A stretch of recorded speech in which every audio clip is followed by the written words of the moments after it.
What's up mga paps, another day, another DIY na naman tayo dito sa ating sasakyan. So nung una hindi ko na sana i-vlog pero ayun, sayang eh. So ang ginawa ko dito, shocks kasi tira na yung shocks na, which is sakit ng Picanto to. Ito yung lumang shocks, ayan. So ito, bagong shocks pala to, ito yung luma. So sorry makalat. So ito yung lumang shocks niya, masyado nang nagko-compress. So ibig sabihin sira na.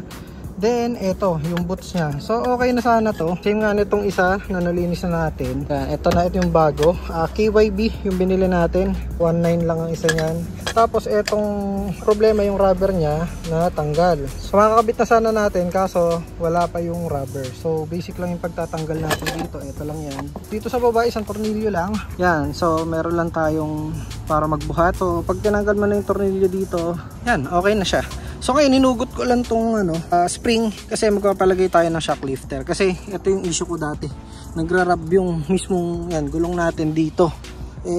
Sa fuel hose to cover yan eh. So para maiwasan yung rubbing, tsaka at the same time medyo umangat-angat yung puwet natin kahit may karga tayo. So maglalagay tayo ng shock lifter. Kaya hinugot ko muna to. Hinisan ko lang din tong spring natin. Then move na tayo sa next natin gagawin. So yun lang mga paps, go! Ito na yung natin. Napagawa natin. Hindi ko na na-videohan kanina. So ito pa rin yung ating spring. Yan yung spring natin. So yan, ito yung sa ibaba, which is manipis na rin. Ito naman yung lifter na pinagawa. Ito yung luma. Yan medyo manipis na. So 2014 yung model natin ng Picanto. So ito yung luma niya. So yan, nakasalpak yan dyan. Iikot lang siya. Ngayon, ang ginawa is ito. So yan, medyo malaki. Ang sukat na ito is 1.5. So medyo mataas talaga yung iaangat ng Picanto natin. So wala naman daw problema yan sa shocks. Si-fit lang natin siya dito sa may ilalim. Salpak na yung gagawin natin. Ito naman yung sa kabila. Same lang.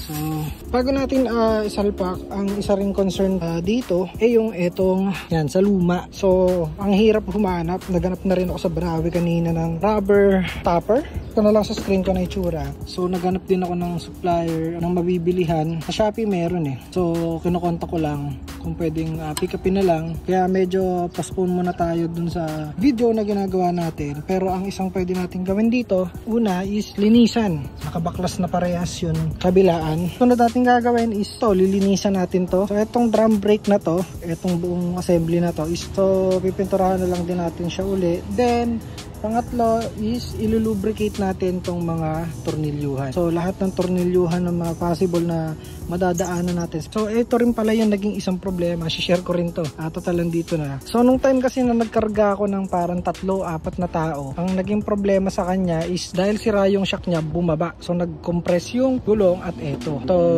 wheel well ba. So dahil yung offset natin medyo labas ng konti yung katawan. So yung katawan niya is yun nandito. Ayan kita niya yung part na yan. Ayan naluto yung pintura. Ewan ko kung kita. Ayan. Naluto yung pintura. So dahil sumasayad, actually malapit lang yung pinuntahan namin. Around 3 kilometers to 5 kilometers lang yun. So since dahil nagra-rub siya, ayun yung nangyari sa kanya. Pumutok yung pintura sa sobrang init kasi nagkaroon ng pagdidikit nung gulong tsaka nung etong part na to, itong body. So yun lang. Share ko lang to mga paps kasi magandang rin to. Magandang idea rin sa mga nagdi-DIY ng kagaya ko. Syempre maliit lang naman tong Picanto, madali lang siyang aralin, madali lang din siyang gawin. So kung nakaya ko, kaya nyo rin. So yun lang mga paps, sunod na natin yung paglinis nitong part na to. Oh, ayun.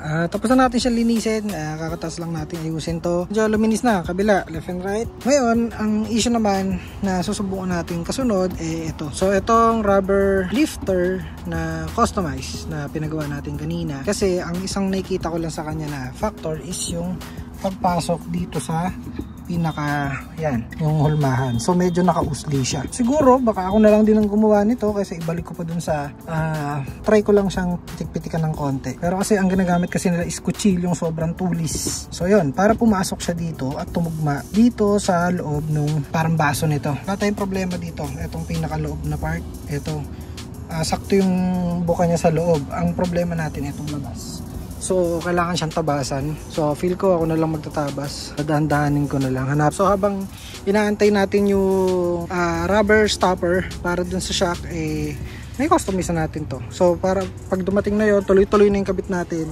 Then proceed na tayo sa pagpintura nito. So ito na yung na-fit na natin siya dito sa mismong shock. Then punta na tayo sa sasakyan, test fit na natin to. Kung papasok to at kung hindi, adjust ulit. Kakat-kat natin to ulit. Ayun lang. Let's go. Kuha tayo isang sample. Then sana pumasok. Ayun, pasok. So test fit na lang natin siya kasama na yung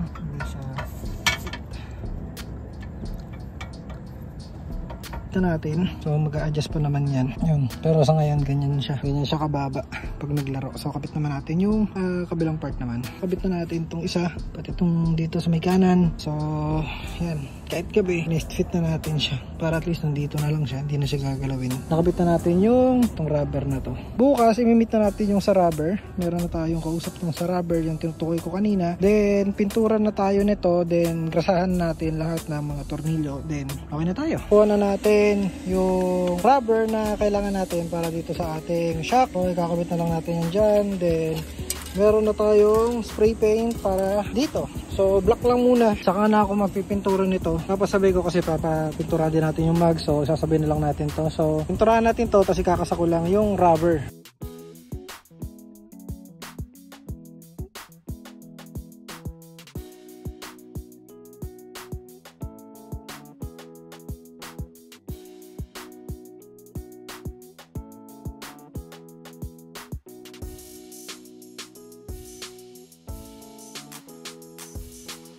Isa lang natin itong shocks. Testing natin. So ito yung nabili natin. Bumper stopper ang tawag sa kanya. Dito yung natanggal May foam na parang natanggal kasi dito. Kabit na natin siya. Medyo mahirap lang. Kailangan pang puwersahin bago may pasok. So install lang natin to. So yan. After ng matagal-tagal na kabitan, nakakabit natin. Medyo matigas, sobra. Yan. Tapos ito. Lagay lang natin siya dito. Then ito naman para dito. Ayan. Try muna nating i-salpak. Ayan. Sasalpak na natin dito sa butas. Ito ang ating shock. So ito na itsura niya. Ayan. Ginak lang natin. Gamitan natin ng jack. Then bago natin maikasi yung ibaba sa inya, kailangan nating lagyan ng langis o grasahan na lang muna natin to. Kung makikita nyo, tapos fit na yan sa may taas, diba? Pasok na siya. So, next na natin yan. So pakita ko na lang yung mamaya. Ayan. Ayan, tama. Tapos ito, nakakabit na natin. Kailangan nyo lang ay size 17 para higpitan tong tornilyo. So nakikita nyo yung gitna, umiikot na siya. Kailangan na natin dyan is kung hindi vice grip, ang ginagamit ko ito, adjustable wrench. Pitan ko lang kasi yun nga, wala tayong tagawak. Fit na siya. Ang final touches na lang natin dito yung cover. Itong cover niya ibabalik lang natin uli. Kasi doon lang na natin tong pinaka last. So yun lang, ganun lang kadali. Same lang din nung sa may kabila. Selyado pa. May kasama ng tornilyo. Maganda yung tornilyo natin. 1, 2, 3, go. Oh yeah. Diba? At ang bago. Ganun din ulit gagawin natin. Ito. Salpak. Yun. Ito yung luma. So basag na siya. Ayan. Galit lang natin to dito. Ito. Ayan. Salpak na natin to dito sa ating kabila.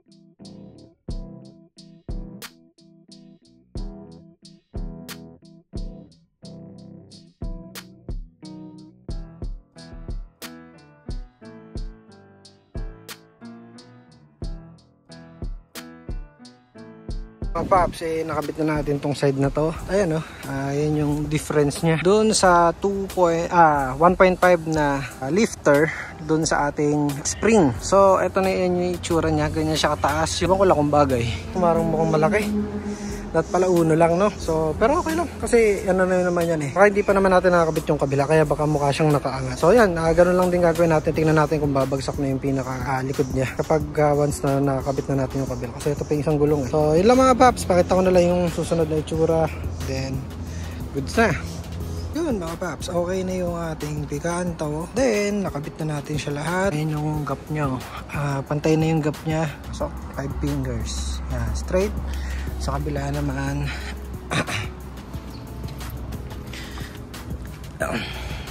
Ganun din, same. 5 fingers. Medyo mas mababa ito ng hindi, parang parehas lang. Ayan, 5 fingers din. So, pantay naman yung ating pagkakagawa sa likod. Then, pag sa puwet, ayan, madumi lang. O ayan, okay naman yung pagkakabit natin. Wala naman problema. So yun lang mga paps. So yun lang, pinakita lang natin kung gaano kadali maglagay ng shock sa likod tsaka lifter niya para umangat yung ating pikanto. So yun lang mga paps. Thank you sa panonood and peace out.